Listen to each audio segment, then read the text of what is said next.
The body can never lie. Isn't that beautiful? I mean, isn't the goal of meditation to be able to come out of the mind and come into the present moment? For that reason, then the body is the greatest tool to be able to come into the present moment. It's fair to say that the body is actually more important in meditation than the mind. So our bodies can be used as a tool to access the present moment. And I wanted to share with you a 3-step process or 3 stages of how one can connect with their body, start to understand their body, and eventually have insight over their body to lead them to enlightenment and deeper states of consciousness. Regarding my background in meditation, I got deeply into meditation because I wanted to overcome anxiety. And I also just wanted to get to the bottom of the nature of life and reality itself. And I always had a real deep passion for meditation, especially when I was in my early teens. And I got this idea in my head that I wanted to spend at least a year when I hit my 30s in total silence and just meditating all day. Lucky enough, thanks to COVID and lockdowns, I got gifted this opportunity. And I spent just about a year totally in silence, pretty much meditating anywhere between 6 to 10 hours a day. I just want to also quickly on the cuff talk about certain insights that I got when spending lots of time, on long meditation retreats. And I remember one of the first insights that I got scanning my sensations is I started to realize that we spoke earlier about how the mind lies. And I remember obviously on these retreats, you have to scan your body from head to feet and feet to head, is I started to see that even through scanning and trying to observe my sensations, that my mind is actually adding an extra layer of distortion on my perception of my body. I found this really interesting. So a lot of the time when it comes to somatic healing is that we want to be able to feel the body and feel emotions as they are. And what's tricky is that it's actually a little bit of an effort to do so. It's actually harder than it sounds. And the reason why is because the mind is always adding a very thin layer of distortion to our reality. So when we scan our bodies, a lot of the time we think we're feeling into our bodies, but a lot of the time the mind has actually got a very small and hard to see layer of illusion over that, our perception. I remember for the first time ever truly feeling a sensation. And it sounds so simple, but it's not. I remember just feeling into a sensation and it was absolutely mind-blowing. And I was like, oh, this is so simple, yet so difficult. It does sound so simple, but it was such a revelation because I was like, oh my God, I'm really feeling into something I've never felt before, or I have, but it wasn't since I was a child. And it's because the mind is constantly trying to filter reality, and it's doing so because it wants to keep you safe, right? Or it's trying to make you survive better in this world. But obviously when it comes to healing and it comes to feeling our emotions, it kind of gets in the way. And I was like, wow. So it's a skill and it's an effort to keep observing our body, keep reconnecting with our body, because what we want to do is we want to be able to break the mind's hold it has over the body, and we have to do so slowly but surely. So what I've done is to do this is I've created a 3-step or 3 stages in how to reconnect with the body. I want you to imagine stage 1 is returning home. So returning home to the body. So the body is your friend. It stores everything about your life is inside your body, right? Every feeling, every sensation, every emotion, it's been felt through this vessel. So what you want to do is you want to be able to investigate it, and you want to be able to realize that it's your friend. It's not against you. And if you haven't been connecting with your body for a long time, it will feel very uncomfortable and it will almost feel against you at times, like maybe strong feelings of pain, strong feelings of sadness, maybe. These are just examples. And at first, if you're not used to connecting with your body and you try and observe pain or you try and observe sadness or heaviness, it's really difficult. And the reason why is because we just haven't been attending to the body. And it's fine, we've kind of been living up here. And it's okay, we just slowly do so. But this first step is to realize that when we return to our body, we're returning home to ourselves, right? Because everything that ever happened to us, all information about ourselves exists within ourselves and exists within our sensations and the way they arise in our field of experience. So we have to slowly start just feeling into the body bit by bit, part by part, and just doing it slowly and just allowing space to emerge to be able to feel our body in whatever emotion or whatever sensation is coming up. And do so graciously and do so in a calm manner. So it's just a constant practice, and we start to realize, my body is a safe place to be. And that's a mantra we can start saying to ourselves. Our body is a safe place to be. And it's a place we can always return to no matter what's happening in our life. And that's the beauty of it. So if we're ever in a situation that's difficult or dangerous and we feel unsafe, at least externally, the body, we can return to the body and we can start feeling, momentary feelings of safety, right? And we just start connecting with it. A good example of this as well is if we're ever feeling shy or a bit in our heads about things around other people or unconfident, it's because we're just disconnected from ourselves, right? And a massive part of ourselves is our body, so we can just start feeling more into our body, right? And I'm sure you've had this experience. Or maybe when you're playing sport and you enter into a flow state where you just start connecting with all different parts of yourselves. Maybe you connect with your feet, your hands, your arms, and you're just totally in the right movement. And this is how we should be living life, right? And most of the time we don't walk around connected to ourselves, right? We might just be walking around thinking up in our heads, just totally lost in story, ideologies, philosophies, and just a beautiful way out of that is to just reconnect with ourselves, reconnect with our body. And also it's great for our health as well, isn't it? To be able to feel into our bodies, start to feel what our bodies are telling us, not only about ourselves, but how does our body react to the world, right? But the number one key to this is, again, holding space for the body. So the more we can do this, and the more we can open up to our body and the emotions that flow into our body and flow out, then it allows us to flow nice and smoothly into the second stage, which is to become curious about the body. So if you start becoming curious about the body, you then start becoming curious about yourself. Because yes, there will definitely be uncomfortable emotions, uncomfortable parts of ourselves that start manifesting as sensations and pain and emotions that exist within our body. And you might have heard of people that are suffering with certain illnesses, especially mysterious ones where they're constantly in pain.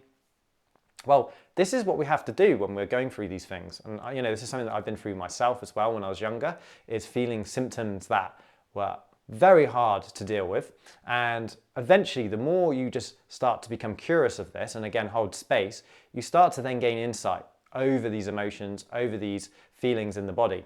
And there is a slight nuance take here. I know I said earlier, the body never lies. Well, the body can never lie the same way the mind can.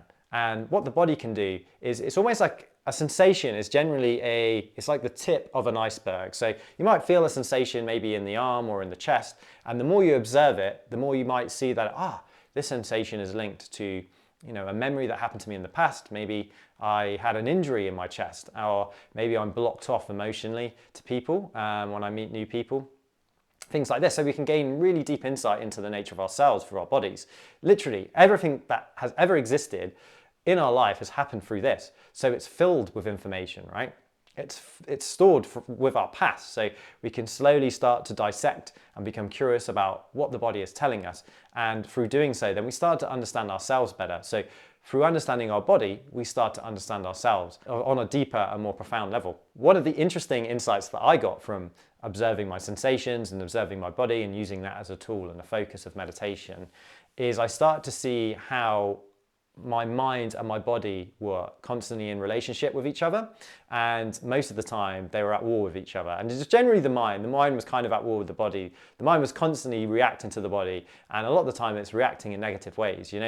If we're suffering from maybe attention deficit disorder or overthinking, or we just can't seem to just control this, then maybe it's because we haven't really delved deep into this, into our bodies, being able to feel, being able to just see what our body is telling us.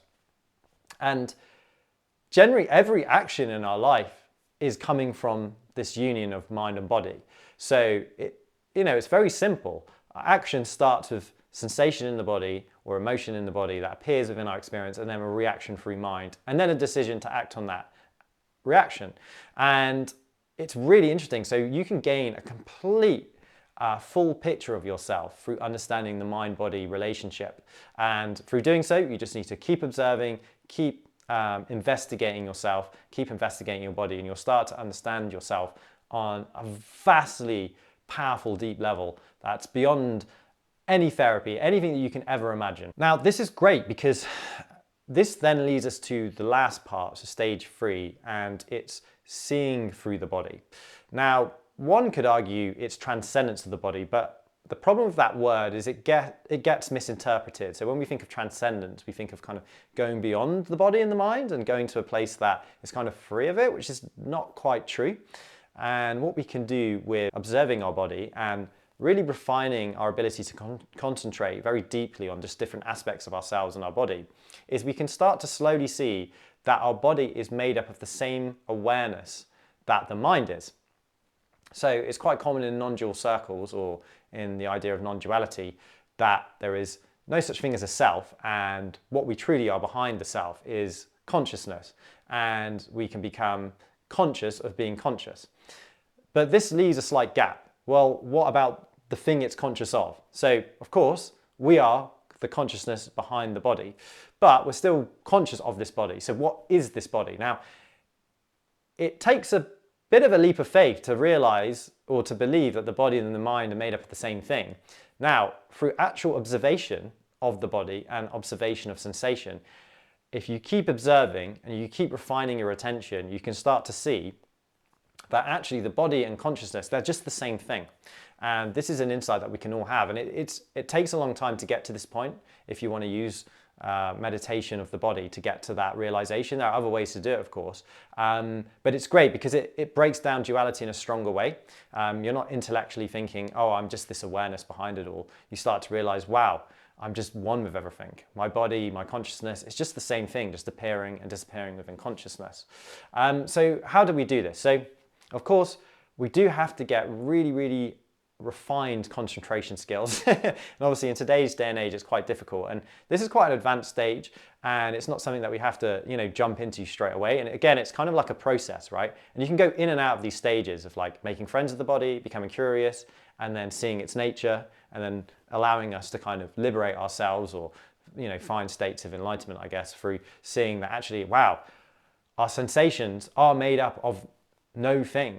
It's not solid. It's like pure emptiness. And again, we just have to constantly keep observing our sensations. So through direct insight, sensations just appear within our experience and disappear. And it's through just constant observation of that, the sensation appearing and disappearing. And then what will happen is the sensation itself will become the experience. And it's difficult to describe, and it's definitely something we can all experience. And it's a beautiful thing when we do have this insight and we do have this realization, because then when we do start to feel pain again, and our emotions will, of course, come back online, heaviness, sadness and stuff. And it's not to get rid of these feelings. Can you see now how having an insight into the nature of the body then gives us tremendous freedom of the body itself when it is going through states of suffering or states of pleasure? We can realize, this feeling that I'm having, I know what this is. I know what this is made out of. It's made out of consciousness. It's made out of emptiness. And I say this, it's in our experience. It's not an idea. It's something we experience directly through just keep making friends with ourselves, our bodies, our experience will slowly but surely lead to these insights.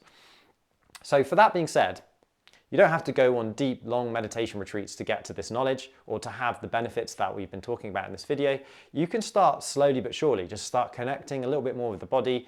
It can be something that you're doing throughout your day, whether it's just like you're at the gym and you're doing like bicep curls, or just start feeling into the biceps, or just like feel into the hands that holding the weights, just very slowly. And if maybe we're struggling with certain things, certain emotions that are coming up, we can just start trying to identify, okay, where is this appearing in the body? And what is it trying to tell me about myself and my body? Like, how is my body and mind reacting to these sensations and these appearances? And you can filter it through those 3 stages that I said.